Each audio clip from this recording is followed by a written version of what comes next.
নেককারদের ভালোবাসাটাও নেককারদের সাথে জান্নাতে যাওয়ার উসিলা। আল্লাহু আকবার, জোরে করে বলেন। নেককারদেরকে ভালোবাসলেও লাভ আছে। নেককারদেরকে ভালোবাসলে আল্লাহ পাক নেককারদের সাথে জান্নাতে জায়গা দিয়ে দিবে, এটা উসিলা হবে। অবতাগু ইলাইহিল ওসিলা, ওসিলা ঢুঁড়ো, ওসিলা তালাশ করো। মালিক ইবনে দিনার রহমতুল্লাহ আলাইহি অনেক বড় বুজুর্গ ছিলেন। মালিক ইবনে দিনার রাস্তা দিয়ে যাইতেছেন, দেখে গুরুস্থানের মধ্যে দুই লোক বসে রয়েছে, কি যেন লিখতেছে। উনি তাদের যায় বললেন, এই তোমরা কারা, কি লেখো, কি লিখতেছো এখানে গুরুস্থানে বয়ে বয়ে লেখালেই? তো আগন্তুক দুইজন যে লেখে, ওরা কয় নাহনু রুসুলুম মির রাব্বিক, আমরা মানুষ না, আমরা তোমার রবের পক্ষ থেকে প্রেরিত দূত ফিরিস্তা। আপনারা বলতে পারেন যে ফিরিস্তার লোকে মানুষের দেখা হয়? মানুষ যদি ভালো হয় তার সাথে ফিরিস্তারা আল্লাহর কাছ থেকে অনুমতি নিয়ে দেখা করতে আইসা পড়ে। এক সাহাবী রাতের বেলায় সূরা কাহাফ পড়তেছে, এক সাহাবী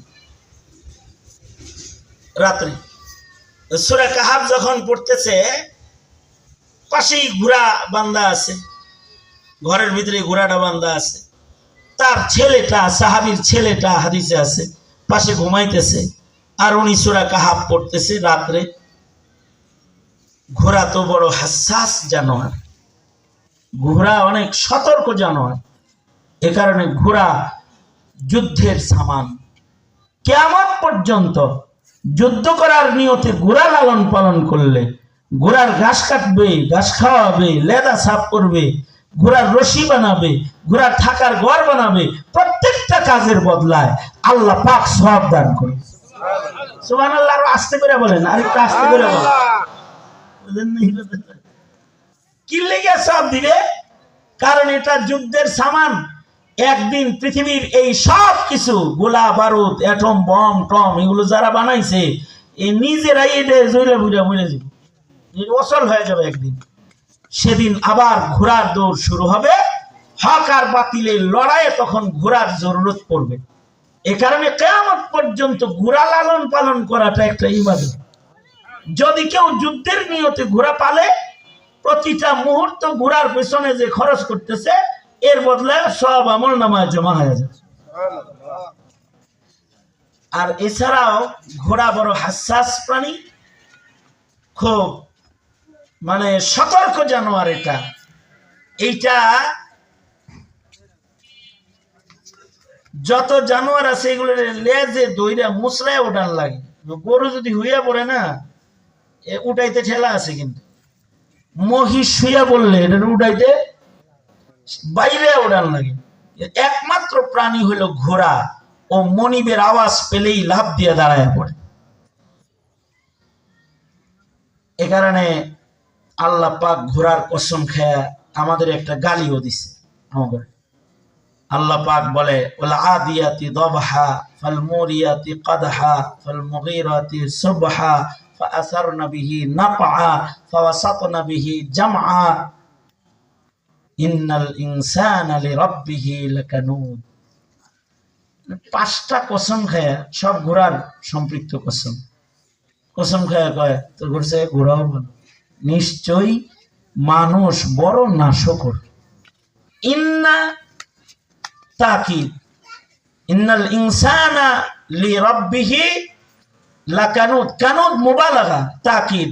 আবার লাকানুদ, লামে তাকিদ, তাকিদ দর তাকিদ দর তাকিদ, মানে একেবারে খাস ভাবে বলতেছে যে এইটার চাইতে বড় নাশকর আর কেউ হয় না। মানুষে আল্লাহ বলতেছে মানুষ নাশকর। মানুষকে নাশকর কেন বললো?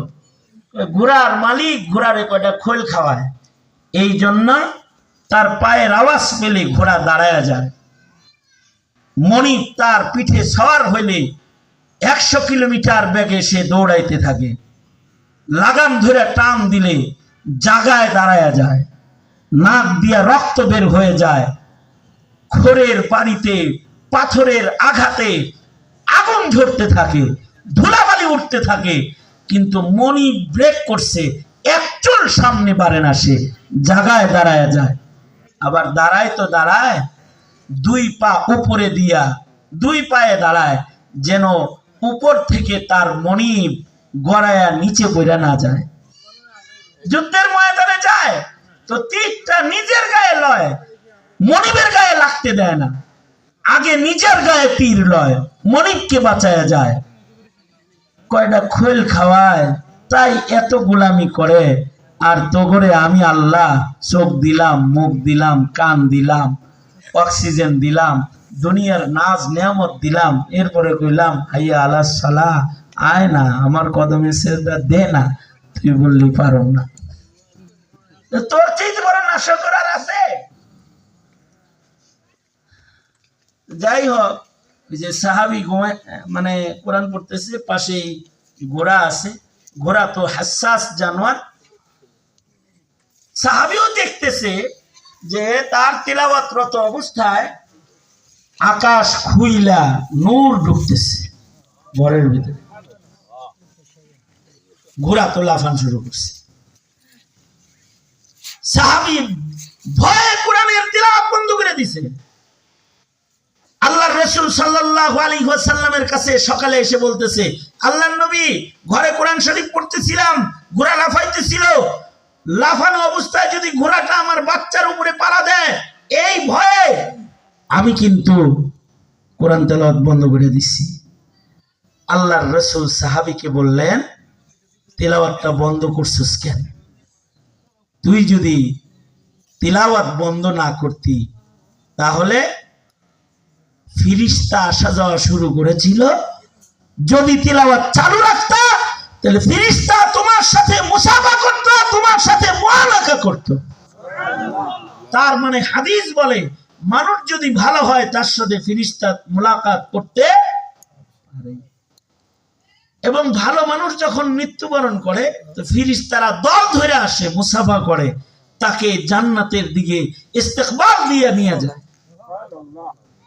মালিক ইবনে দিনার তো ওলি বুজুর্গ ছিলেন, ওনার সাথে ফিরিস্তার দেখা হওয়াটা কোরআন হাদিসের খেলাফ কিছু না।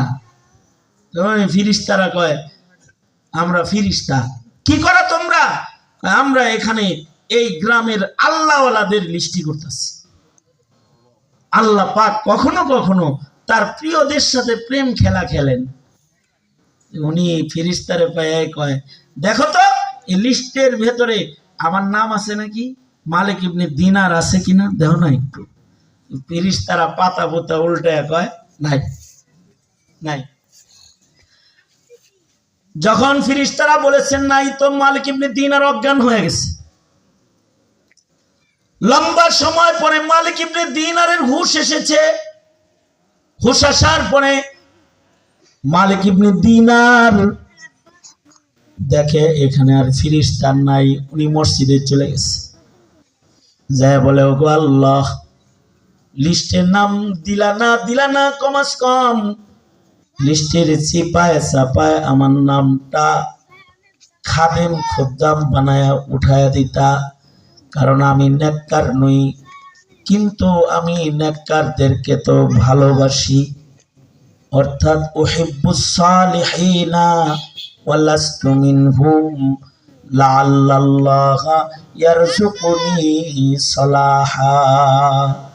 আমি নেককার না, কিন্তু আমি নেককারকে ভালোবাসি। ও আল্লাহ, এই কারণে কমাস কম আমার নামটা নেককারের লিস্টে উঠায় দাও। মালিক ইবনে দিনারের খানা দানা বন্ধ হয়ে গেছে, সারা রাত দিন মসজিদে খালি কান্দে। হঠাৎ করে 2 দিন পরে স্বপ্নে দেখি ওই 2 ফিরিস্তার আগমন হয়েছে। যে 2 ফিরিস্তার সাথে গুরুস্থানে তার মুলাকাত হয়েছে।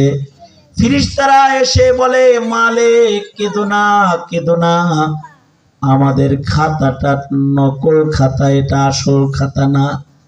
আমাদের খাতায় ভুলে তোমার নাম লিখি নাই, কিন্তু আসমানের খাতায় যায় যখন এই খাতা মিলাইতে শুরু করেছি, সেখানে দেখলাম মহান রব্বুল আলামিনের খাতায় তোমার নামটাও আল্লাহর প্রিয়দের খাতায় আল্লাহ উঠায় রেখেছে।